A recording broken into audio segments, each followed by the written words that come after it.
Untuk pertemuan hari ini ya, Bapak dan Ibu, uh, nanti mohon maaf kalau selama penjelasan saya agak pause sebentar karena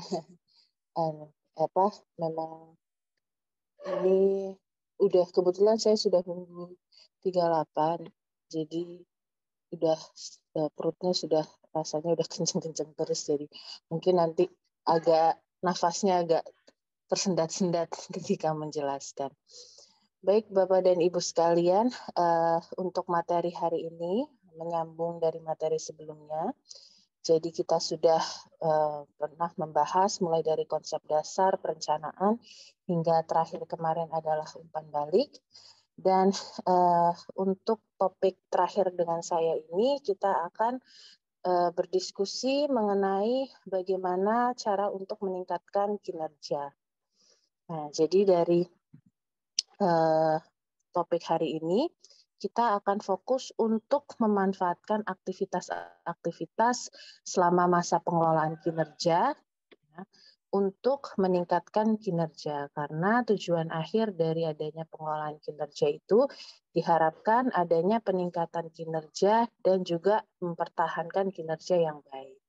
Nah, sehingga di dalam aktivitas-aktivitas yang ada di dalamnya bisa kita manfaatkan untuk meningkatkan kinerja bekerja, antara lain dengan penetapan sasaran, kemudian kemarin sudah mempelajari umpan balik, kemudian hari ini ditambahkan terkait dengan penghargaan dan juga penguatan positif dari manajer. Jadi manajer atau leader, pemimpin tim itu memang sangat berperan penting di dalam proses pengelolaan dan peningkatan kinerja ini. Nah, sedikit merangkum apa yang sudah kita bahas sebelumnya. Jadi manajemen kinerja itu memang sistem di seluruh organisasi di mana manajer atau pemimpin berperan penting dalam mengintegrasikan kegiatan termasuk penetapan tujuan, monitoring atau pemantauan dan evaluasi, pemberian umpan balik atau review dan juga pembinaan, dan ditambah lagi manajer harus bisa memberikan penghargaan kepada karyawannya secara terus-menerus sehingga tujuan akhir dari manajemen kinerja, yakni adanya peningkatan dan perbaikan kinerja, itu bisa terwujud atau tercapai. Nah, peningkatan kinerja itu dimulai dari level terkecil, yakni level individu atau perkaryawan, di mana proses peningkatan kinerja secara individu atau karyawan dapat digambarkan sebagai berikut. Nah, ini yang versi saya translate ke bahasa Indonesia. Jadi ada 3 hal yang perlu dipahami yang dapat mempengaruhi proses peningkatan kinerja. Yang pertama adalah faktor situasional, yang kedua adalah siklus perbaikan kinerja, dan yang ketiga adalah hasil yang diinginkan. Ya, jadi ini adalah 3 hal yang mempengaruhi proses perbaikan kinerja. Nah, faktor situasional ini terdiri dari 2. Pertama adalah faktor individu, yang kedua adalah faktor organisasi, yang dimana kedua hal tersebut harus dapat dianalisis dan dipahami oleh atasan.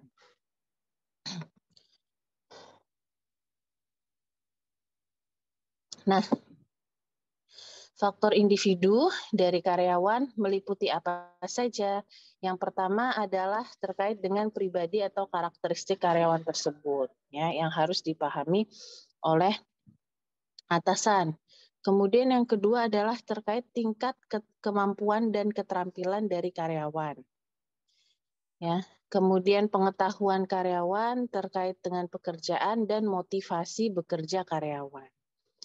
Kemudian untuk organisasi Termasuk apa saja faktor organisasinya? Yang pertama adalah budaya kerja organisasi, yang kedua desain pekerjaan, dan yang terakhir adalah kualitas pengawasan atau supervisi dari atasan. Di mana faktor situasi tersebut yang nantinya akan mempengaruhi seberapa baik siklus perbaikan itu bisa dilaksanakan, di mana siklus perbaikan kinerja terdiri dari 3 hal.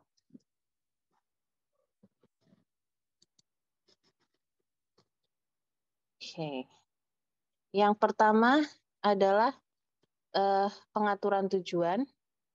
Yang kedua adalah pemberian umpan balik dan pembinaan.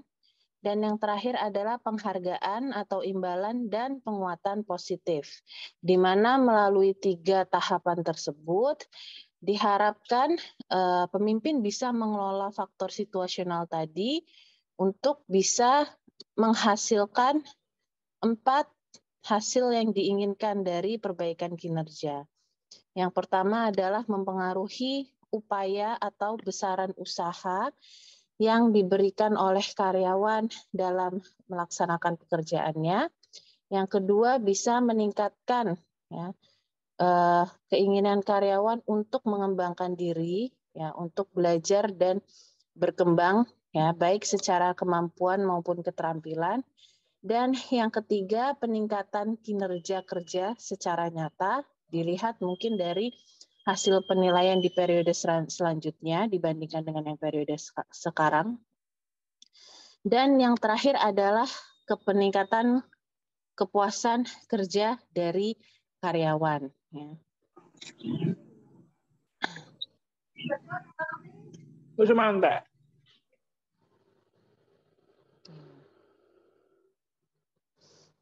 Baik.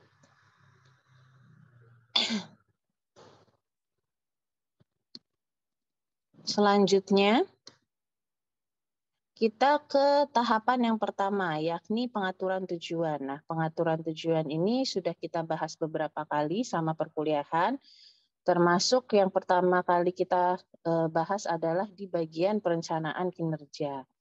Nah, kenapa pengaturan tujuan ini dimasukkan ke dalam tahap perbaikan kinerja? Karena ketika karyawan itu kinerjanya tidak baik atau buruk, mungkin ada kesalahan di pengaturan tujuan yang membuat karyawan itu tidak paham apa yang harus dikerjakan oleh dia di dalam perannya tersebut. Nah, pengaturan tujuan seperti yang kita sudah bahas itu harus memenuhi kriteria SMART. S-nya spesifik, M-nya measurable atau bisa diukur hasilnya. Kemudian A-nya attainable, artinya bisa dicapai tujuan tersebut. R, relevan, ya, artinya peran tersebut harus tujuan tersebut harus relevan dengan perannya, baik perannya secara individu maupun perannya sebagai anggota tim dan anggota organisasi. Dan yang terakhir adalah time bound atau harus ada jangka waktu khusus yang ditentukan. Nah, beberapa pedoman untuk penulisan tujuan yang memenuhi kaidah SMART tersebut adalah sebagai berikut. Ya, jadi ketika mau ada pengaturan tujuan ulang mau penulisan tujuan ulang, ya kita bisa mengikuti beberapa saran ini. Yang pertama untuk memenuhi kaidah yang pertama adalah spesifik, di mana tujuan itu harus ditulis secara terperinci dan jelas. Nah, kalau bisa, tujuan tersebut harus dideskripsikan secara kuantitas apa yang diperlukan, hasil yang diperlukan itu seperti apa. Sebagai contoh, ya, kita bisa menuliskan tujuan kerja sebagai berikut.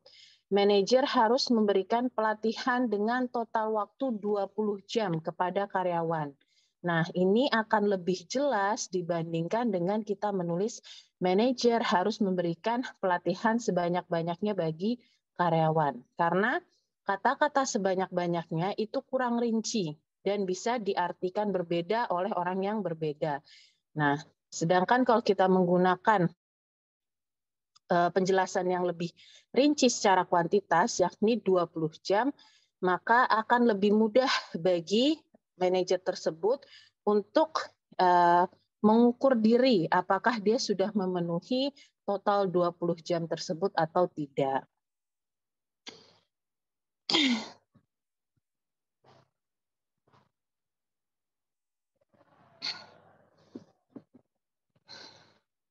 Yang kedua adalah measurable atau dapat diukur. Jadi di dalam tujuan yang memenuhi kriteria measurable, maka harus ada deskripsi pengukuran hasil secara kuantitas dan kualitas. Sebagai contoh, menghasilkan 20 buah produk berstandar SNI. Secara kuantitas ya dideskripsikan ya dengan angka 20 buah dan secara kualitas ya dideskripsikan bahwa harus memenuhi standar nasional Indonesia ya. Sehingga karyawan tahu kalau misalnya mereka ingin dikategorikan sebagai pekerja yang baik, maka mereka bisa mengukur hasil kerjanya dengan deskripsi kuantitas dan kualitas yang sudah ada. Yang ketiga adalah attainable. Ya, bisa diraih. Artinya tujuan harus ditulis secara realistik ya dan dapat diraih. Karena tujuan yang terlalu susah untuk diraih itu justru malah bisa menurunkan motivasi karyawan. Nah, untuk menulis tujuan yang realistik dan bisa diraih, maka ya tujuan tersebut hasilnya atau luarannya harus disesuaikan dengan peran, ya, keterampilan dan kemampuan karyawan. Peran itu artinya tujuan bisa dicapai oleh posisi karyawan tersebut. Nah, masih di dalam otoritas dia. Keterampilan yakni sesuai dengan keterampilan yang dimiliki dia sekarang dan juga kemampuan yang dia miliki sekarang. Jika nantinya ada kebutuhan terkait dengan keterampilan atau kemampuan yang lebih tinggi, maka manajer harus mau membina atau setidaknya memberikan pelatihan untuk bisa memenuhi kebutuhan keterampilan dan kemampuan tersebut. Kemudian yang keempat adalah relevan. Artinya harus dapat menghubungkan tujuan pekerjaan individu dengan kepentingan karyawan, tim, dan organisasi. Nah, untuk dengan kepentingan organisasi dan tim, sudah dibahas di bagian perencanaan ya, bahwa tujuan itu harus diturunkan dari yang besar ke yang kecil. Nah, kalau untuk menghubungkan dengan kepentingan karyawan, maka di sini peran manajer adalah bagaimana manajer menjelaskan bahwa peran tersebut atau tujuan tersebut jika dipenuhi akan memberikan manfaat bagi karyawan itu juga. Contohnya adalah terkait dengan pengembangan karirnya. Dan yang terakhir adalah time bound atau terdapat batasan waktu untuk memenuhi tujuan tersebut. Jadi tujuan harus bisa menuliskan tanggal deadline secara terperinci sehingga karyawan tahu bahwa kapan mereka harus memenuhi seluruh target yang diberikan pada mereka. Kemudian tahapan berikutnya adalah tahapan untuk memberikan masukan atau umpan balik dan juga pembinaan. Nah, penting bagi manajer untuk dapat memberikan umpan balik atau masukan bagi karyawannya terkait dengan kinerjanya pada saat itu atau terkait dengan solusi permasalahan yang dihadapi oleh bawahannya. Nah, apa yang dimaksud dengan masukan?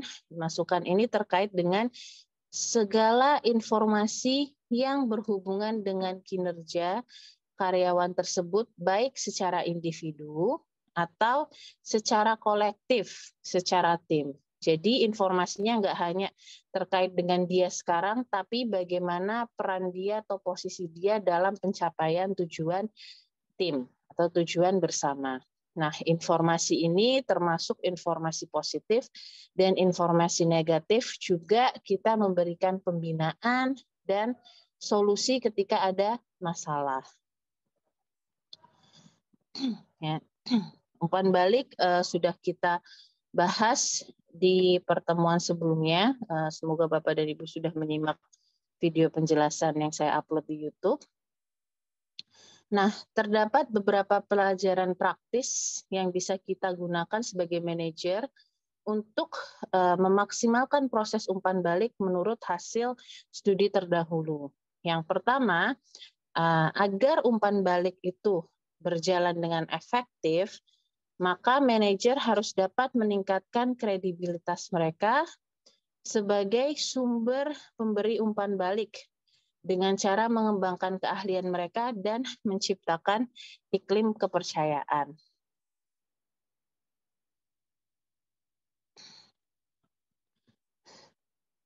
Maksudnya, manajer harus membangun reputasi yang baik terkait dengan keahlian mereka, baik keahlian secara komunikasi ya untuk menyampaikan umpan balik dengan tepat, maupun keahlian mereka secara kompetensi, sehingga bawahannya melihat manajer atau atasan sebagai orang yang tepat untuk memberikan saran, karena dia ahli dan dia bisa menjelaskan dengan baik. Nah, ketika karyawan melihat manajer sebagai orang yang kompeten atau yang tepat untuk memberikan umpan balik, maka akan tercipta rasa kepercayaan dari bawahan terhadap atasan terkait umpan balik yang mereka berikan. Ya. Kalau misalnya sudah ada rasa kepercayaan tersebut, maka dengan senang hati karyawan tersebut akan mau mengikuti saran yang diberikan oleh manajer. Karena mereka merasa saran tersebut didapatkan dari orang yang ahli di bagiannya. Kemudian yang kedua, umpan balik negatif biasanya bisa menimbulkan salah persepsi atau ditolak. Jadi ketika kita memberikan informasi atau umpan balik yang ternyata sifatnya adalah negatif terkait kinerja dari karyawan tersebut, biasanya karyawan itu akan tersinggung atau justru cenderung menolak, ya, bahwa mereka dikategorikan buruk. Nah, makanya di penjelasan minggu lalu, untuk pemberian umpan balik negatif ya, yang sifatnya negatif, maka harus diikuti dengan bukti atau fakta data dari lapangan. Sebagai contoh, ketika kita mau menasehati bawahan kita karena berdasarkan penilaian dianggap kurang disiplin, maka kita harus membawa bukti ketidakdisiplinan dari karyawan tersebut. Misalnya, karyawan tersebut sering datang terlambat, kita bawa record ya dari jam kedatangan presensinya, atau ketika karyawan tersebut ternyata sering menyelesaikan pekerjaan atau laporannya di luar deadline, maka kita harus ya membawa hasil tersebut. Kemudian selanjutnya penerimaan umpan balik menganggap penerima umpan balik menganggap umpan balik yang diberikan lebih akurat ketika mereka secara aktif berpartisipasi dalam sesi umpan balik dibandingkan dengan menerima umpan balik secara efektif. Jadi penting bagi seorang manajer untuk bisa menciptakan diskusi yang sehat ya ketika proses umpan balik. Jadi proses umpan balik yang baik dan efektif itu bukan seorang manajer menceramahi bawahannya, tapi seorang manajer mencoba untuk memfasilitasi ya kesusahan yang dihadapi bawahannya dalam memenuhi targetnya dan mencarikan solusi yang nyaman untuk bersama sehingga bisa dilakukan.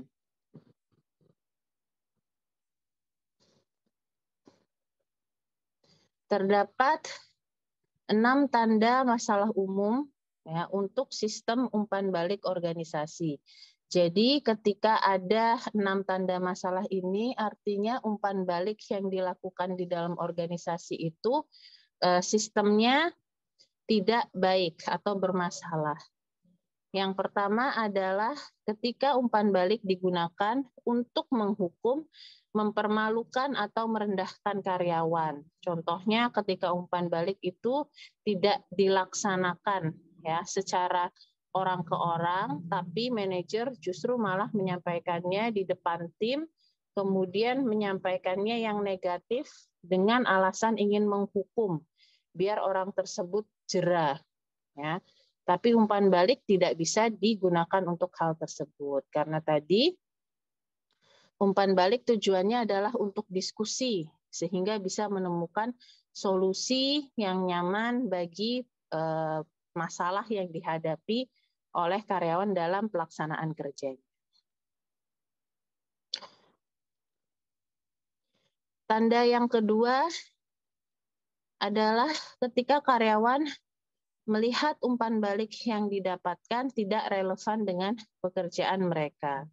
Yakni ketika manajer tidak bisa menganalisis secara objektif ya permasalahan dan tidak bisa memberikan solusi yang tepat ya.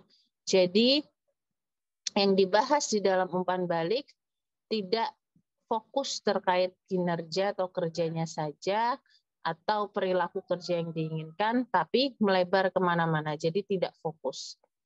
Kemudian yang ketiga adalah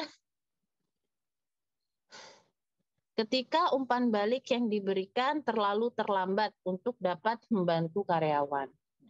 Jadi umpan balik itu harus diberikan sesering mungkin dan secepat mungkin ketika karyawan menghadapi masalah dalam pekerjaannya.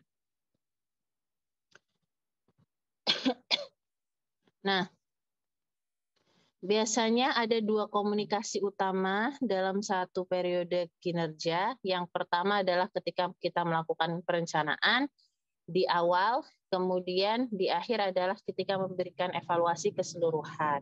Namun yang sering terabaikan oleh manajer adalah selama pelaksanaan pekerjaan tersebut, manajer harus sering memberikan umpan balik ya secara bertahap, sehingga mereka ketika mengawasi kemudian melihat bahwa pekerja tersebut memiliki satu masalah, mereka langsung mencoba menyelesaikan. Kalau mereka menunda untuk memberikan penyelesaian atau memberikan kesempatan untuk diskusi, maka masalah tersebut justru akan sudah terlewati ya dan tidak dapat diselesaikan atau justru sudah berubah ke masalah yang lain yang lebih besar.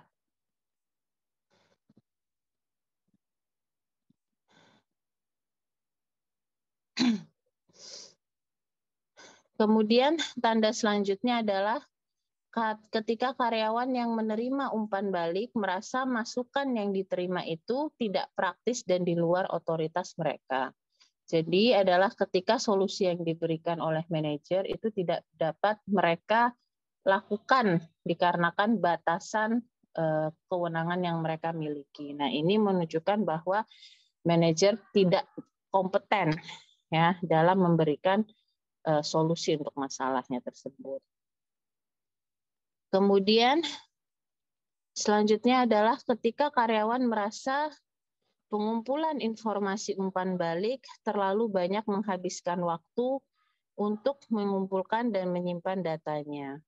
Dan yang terakhir adalah ketika karyawan merasa umpan balik yang diberikan terlalu sulit untuk dipahami atau dilakukan. Artinya tidak praktis dan manajer tidak bisa menjelaskan secara terperinci apa yang harus dilakukan oleh karyawan. Oke.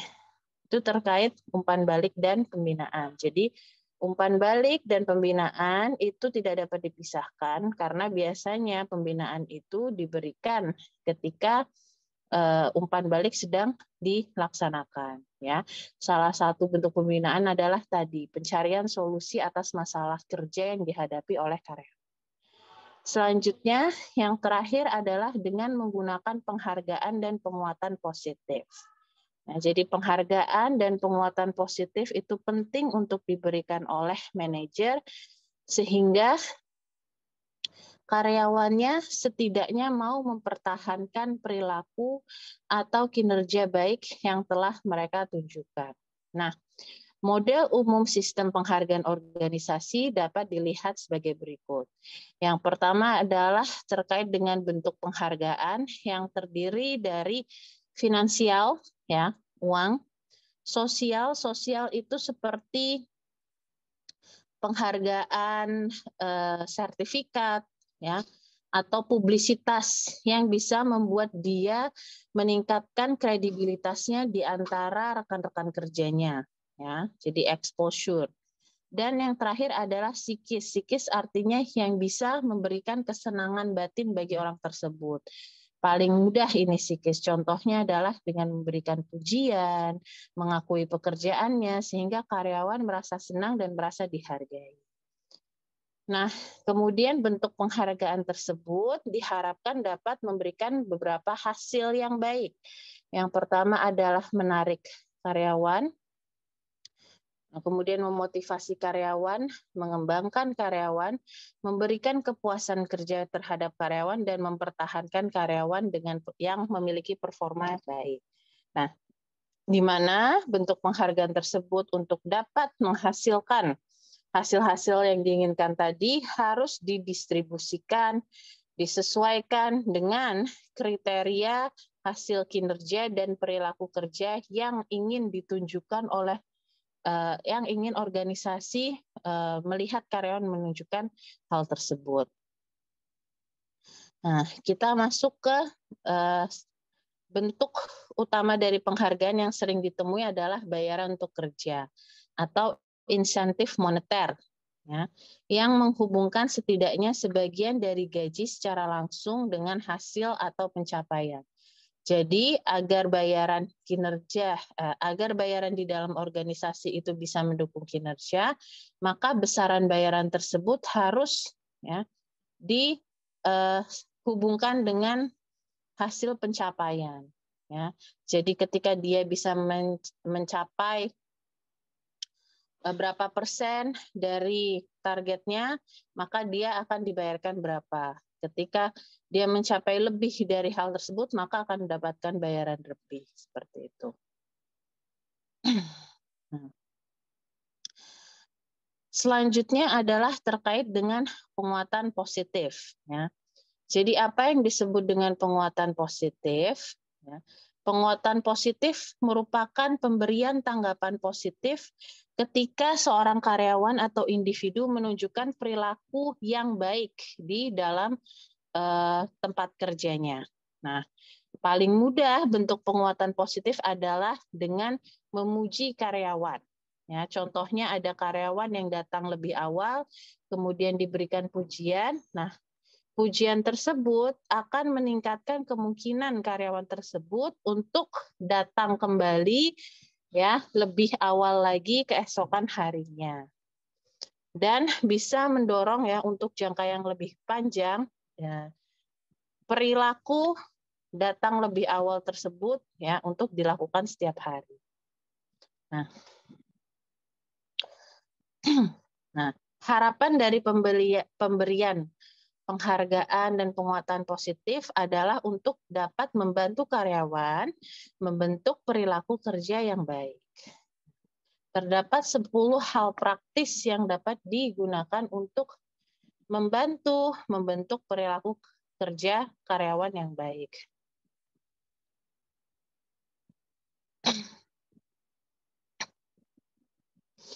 Yang pertama adalah mengakomodasi proses perubahan perilaku.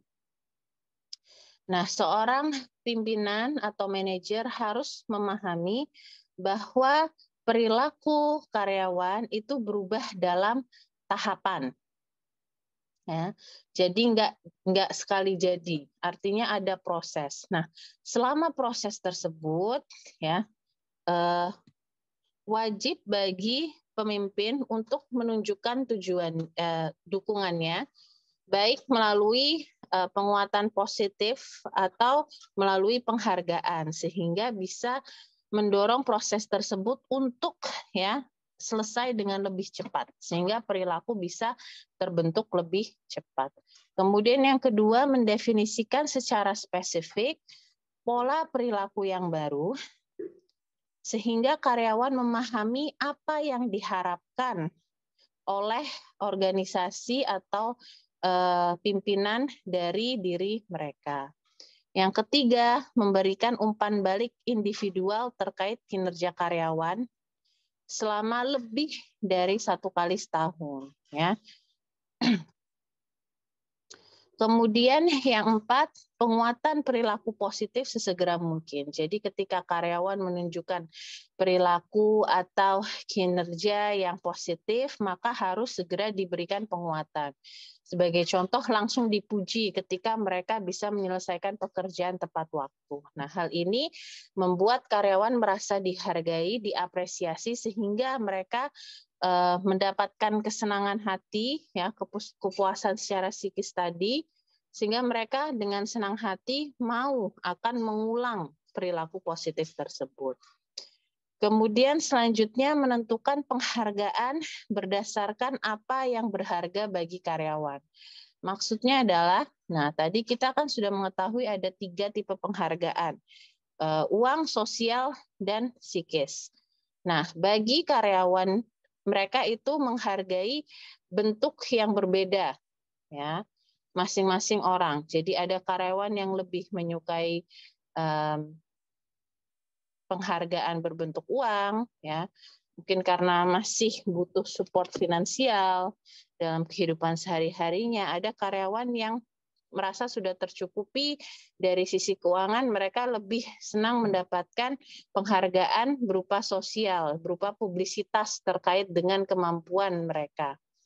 Nah, kita harus memberikan penghargaan sesuai dengan apa yang mereka anggap penting. Nah, kalau tidak, misalnya kita memberikan penghargaan sosial bagi karyawan yang masih mementingkan penghargaan finansial. Nah, pasti akan ada rasa kecewa, ya, di dalam hati mereka. Ekspektasinya mendapatkan bonus, tapi ternyata yang didapatkan itu hanya publisitas saja. Nah, itu bisa membuat rasa kecewa, ya, bagi mereka, sehingga penghargaan yang diberikan itu fungsi memotivasinya tidak maksimal. Kemudian yang keenam, memberikan penguatan positif secara teratur dan berulang kali setiap karyawan menunjukkan sikap baik tersebut. Nah, sehingga karyawan mau melakukan atau menunjukkan sikap baik itu lagi. Yang ketujuh, tetap memberikan penguatan setelah perilaku baik muncul, namun tidak seintens sebelum terbentuk. Ya, jadi perilaku itu kan merupakan sikap yang ditunjukkan terus-menerus dan menjadi kebiasaan. Nah, selama perilaku terbentuk, maka kita harus terus-menerus memberikan penguatan positif, ya, ketika sikap baik itu ditunjukkan, sehingga nanti sikap baik tersebut menjadi kebiasaan atau perilaku. Nah, setelah sikap baik tersebut menjadi kebiasaan atau perilaku, maka kita tetap harus mengapresiasinya sehingga perilaku tersebut itu tetap bertahan atau ditunjukkan. Namun tidak perlu memberikan penguatan seintens sebelumnya. Karena apa? Karena nanti justru akan sifatnya mengganggu, ya, bagi karyawan, dan mereka terlalu jenuh karena terlalu sering dipuji. Jadi besar kepala. Yang kedelapan adalah memberikan penghargaan bagi kerjasama tim atau teamwork, bukan kompetisi di dalam tim. Jadi, manajer harus meningkatkan penghargaan tidak hanya pada level individu, tapi untuk level tim atau pencapaian tim. Sehingga, ya, anggota di dalam tim mereka akan semangat untuk bisa berkontribusi di dalam tim, menyelesaikan peran mereka dengan baik di dalam tim, sehingga tim tersebut bisa mencapai tujuannya dan bisa mendapatkan penghargaan secara tim. Kemudian yang ke-9 adalah mengkaitkan seluruh penghargaan dengan variabel atau hasil kinerja yang diinginkan. Yang ke-10, jangan mengabaikan performa baik karyawan. Jadi nomor 10 ini berhubungan dengan nomor 4, jadi ketika performa karyawan baik harus langsung diberikan penguatan sesegera mungkin. Nah, selain dari ketiga ya, rencana perbaikan perilaku tersebut, ada beberapa hal yang perlu diperhatikan terkait dengan pelaksanaan rencana perbaikan perilaku kerja. Nah, untuk bisa memaksimalkan dampak atau hasil dari rencana perbaikan perilaku kinerja, maka ada 5 hal yang perlu diperhatikan menurut Kirkpatrick 2006. Yang pertama adalah adanya desire atau keinginan. Jadi adanya keinginan dari pekerja itu sendiri untuk berubah. Nah, di sini untuk membentuk keinginan, maka penting bagi atasan untuk bisa menjelaskan ya kepentingan dari perbaikan perilaku bagi karyawan itu sendiri. Kemudian yang kedua adalah pengetahuan dan keterampilan. Jadi pekerja harus tahu apa yang harus dilakukan dan bagaimana cara melakukan hal yang diharapkan darinya dengan memanfaatkan pengetahuan dan keterampilan yang ada, ya, atau dengan meningkatkan pengetahuan dan keterampilan yang sudah dimiliki agar bisa lebih baik. Ketiga adalah penciptaan iklim kerja yang baik atau climate. Jadi pekerja harus bekerja dalam iklim yang memberikan kesempatan berperilaku dengan cara yang berbeda. Dan manajer adalah orang yang bertanggung jawab dalam membentuk iklim kerja yang kooperatif ini. Nanti setelah ini saya akan jelaskan ada tipe 5 iklim kerja yang bisa dibangun oleh manajer. Kemudian yang nomor 4 adalah bantuan dan dukungan. Jadi harus ada komitmen dari lingkungan, baik organisasi maupun manajer, terkait dengan bantuan dan dukungan yang akan diberikan.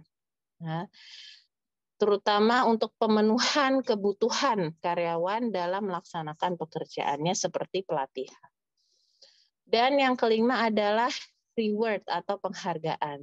Jadi harus memastikan bahwa ada sistem penghargaan atau penguatan bagi peningkatan terkecil yang ditunjukkan oleh karyawan.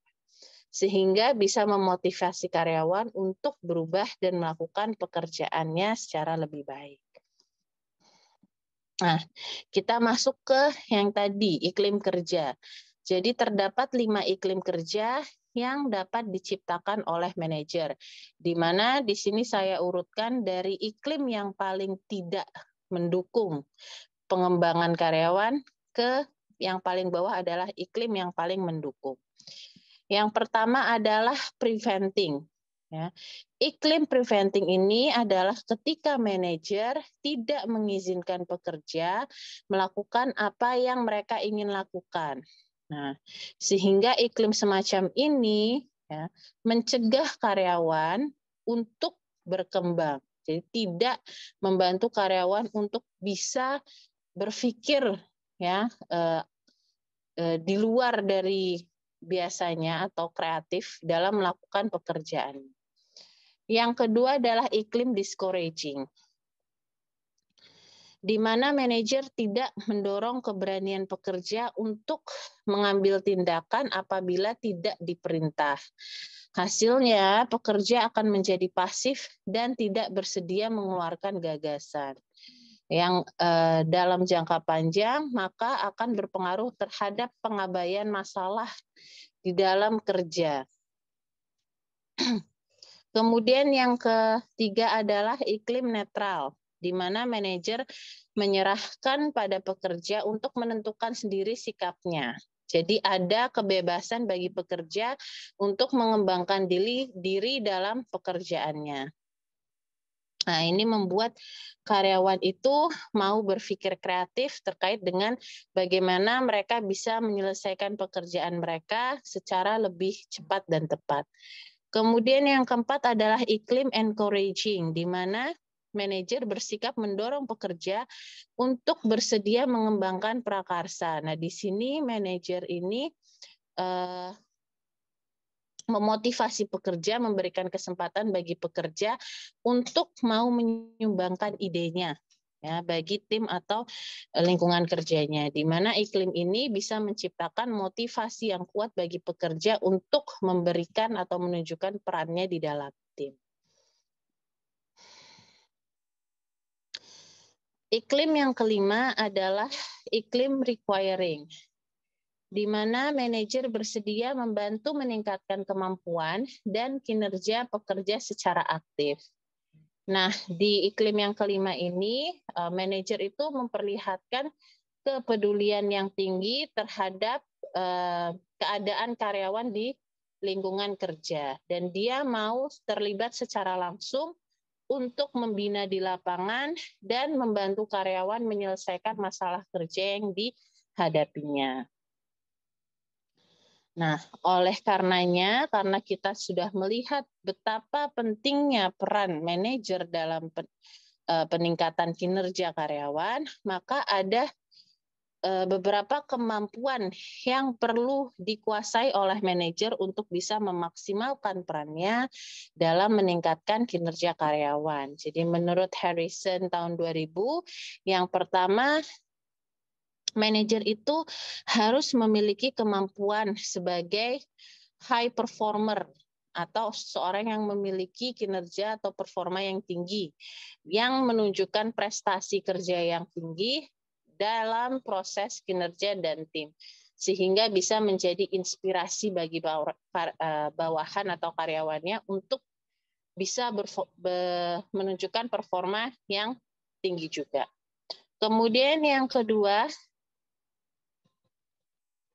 manajer harus bisa menjadi model dan contoh dalam menunjukkan komitmen dan perilaku yang diharapkan organisasi.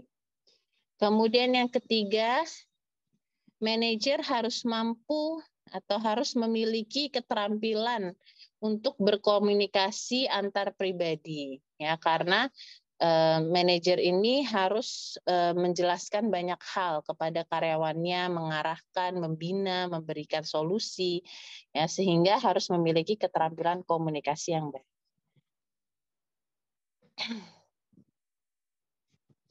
Kemudian selanjutnya, seorang manajer harus memiliki rasa percaya diri dan kredibilitas untuk penyelesaian masalahnya. Ya, karena dengan adanya rasa percaya diri, maka akan membuat karyawan ya mau mendengarkan solusi yang diberikan oleh dia karena merasa manajernya itu adalah orang yang tepat, yang bisa meyakinkan bahwa solusi yang diberikan itu adalah yang terbaik. Kemudian selanjutnya, seorang manajer harus memiliki kemampuan analitis untuk bisa menganalisis kebutuhan tim dan bawahannya dalam melaksanakan perannya. Nah, ini kaitannya juga nanti dengan kebutuhan pembinaan, pendampingan, dan juga pelatihan. Kemudian selanjutnya, seorang manajer harus memiliki kreativitas dalam mencari alternatif pendekatan dan penyelesaian masalah, sehingga ketika mereka memberikan solusi, tidak hanya mentok pada satu solusi, tapi juga ada beberapa solusi cadangan, ya, dari ramalan kemungkinan, ya, hal yang bisa terjadi dari masalah tersebut di masa yang akan datang. Jadi kalau misalnya solusi yang pertama itu tidak bisa berjalan dengan baik, maka sudah langsung ada solusi cadangan selanjutnya. Kemudian seorang manajer harus memiliki keterampilan interpersonal dalam membina pekerjanya. Seorang manajer harus memiliki keberanian untuk menyampaikan umpan balik secara jujur kepada karyawannya. Dan yang terakhir, seorang manajer harus memiliki ketekunan untuk menganalisis suatu masalah secara mendalam, sehingga solusi yang diberikan adalah solusi yang paling tepat. Nah, peningkatan kinerja secara individu bagi karyawan otomatis juga akan meningkatkan kinerja dari tim itu sendiri, ya, di mana kinerja tim itu merupakan integrasi dari kinerja semua anggota tim yang ada di dalamnya. Jadi sangat ditentukan oleh bagaimana seseorang sebagai anggota tim itu berperforma dengan baik. Dan kinerja tim ini juga sangat bergantung terhadap kemampuan leadership atau kepemimpinan yang dimiliki oleh manajer atau ketua tim dalam meningkatkan kinerja tim. Nah, kita untuk meningkatkan kinerja tim, maka kita harus memahami bahwa sebuah tim ini terdiri dari gabungan individu yang memiliki perannya masing-masing untuk melakukan pekerjaannya dan bisa membantu pekerjaan satu sama lain untuk bisa mencapai tujuan bersama. Dan efektivitas kinerja tim sangat dipengaruhi oleh kinerja individu, interaksi di dalam tim, dan aktivitas yang dilakukan bersama. Di mana untuk meningkatkan kinerja tim terdapat 7 langkah yang bisa dilakukan. Yang pertama adalah memperjelas tujuan, ya. Sama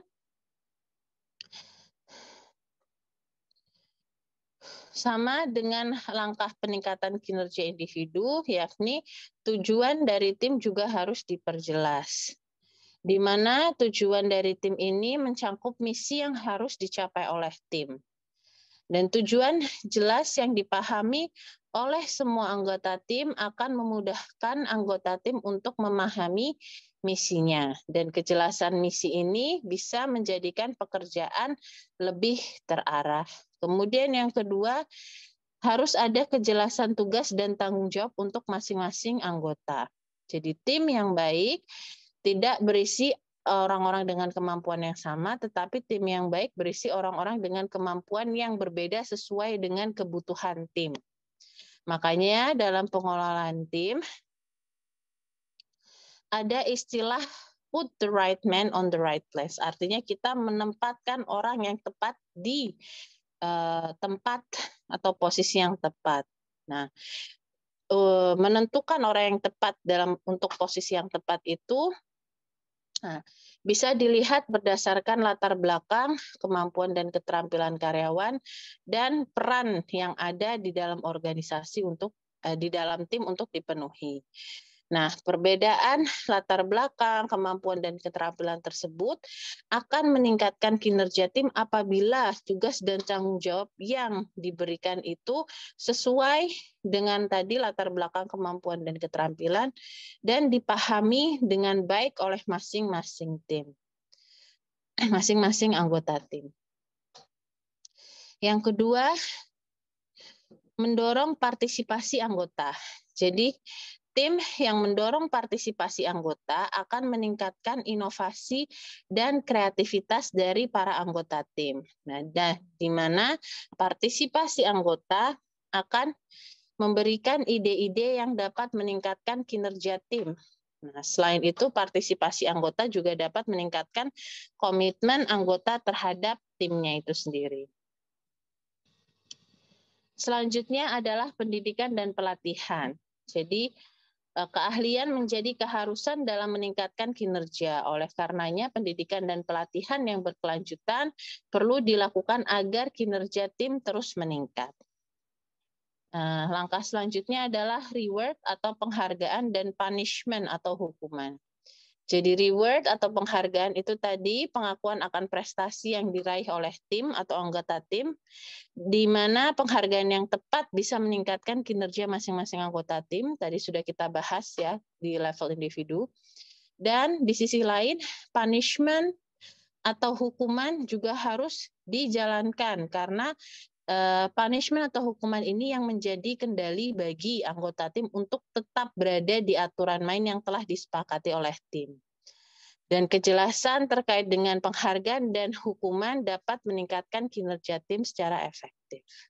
Kemudian komunikasi efektif dan kerjasama. Jadi sebagai kumpulan dari individu yang berbeda dan bekerja untuk mencapai misi yang sama, maka sebuah tim itu sangat bergantung terhadap bagaimana individu di dalam tim itu saling berkomunikasi dan bekerja sama. Dan komunikasi dan kerjasama yang efektif dapat menyelaraskan kepentingan individu dan kepentingan tim. Di mana pusat koordinasinya itu dipegang oleh manajer atau ketua tim. Dan langkah yang terakhir adalah efektivitas terkait manajemen atau pengelolaan konflik. Karena tim terdiri dari individu-individu yang memiliki latar belakang yang berbeda, karakteristik dan kemampuan yang berbeda, pasti konflik tidak mungkin dihindari. Nah, seorang manajer itu atau pemimpin, dia bertanggung jawab dalam pengelolaan konflik di dalam timnya. Nah, di mana kemampuan pemimpin dalam pengelolaan konflik itu akan lebih banyak dipelajari di mata kuliah kepemimpinan. Nah, jadi yang dimaksud dengan intinya yang dimaksud dengan pengelolaan konflik itu adalah bagaimana seorang manajer itu tidak menghindari konflik, tapi bisa merubah konflik tersebut menjadi hal yang positif bagi tim. Sebagai contoh, ada dua hal yang bisa dilakukan. Pertama, dia sebagai mediator ketika ada dua orang yang berkonflik. Contohnya, ada satu masalah, A dan B memiliki pandangan yang berbeda. Sehingga leader itu bisa mengambil peran mediator ya untuk A dan B diberikan sama-sama kesempatan menjelaskan ya pandangan mereka yang berbeda terhadap masalah tersebut sehingga A dan B itu bisa saling mempelajari ya. Kenapa A berpikir demikian, kenapa B berpikir demikian yang akhirnya bisa justru memperluas cara pandang dan wawasan dari masing-masing pihak. Nah, kemudian yang kedua, manajer bisa merubah konflik tersebut menjadi kompetisi yang sehat antar anggota. Jadi anggota saling bersaing untuk bisa memberikan performa yang tinggi. Nah, sebagai contoh, mungkin ketika ada penghargaan tim secara finansial, nah, sistem distribusi anggotanya itu juga ditentukan berdasarkan kinerja dan peranan anggota, sehingga mereka berkompetisi untuk bisa saling memberikan peran terbaik di dalam posisinya masing-masing.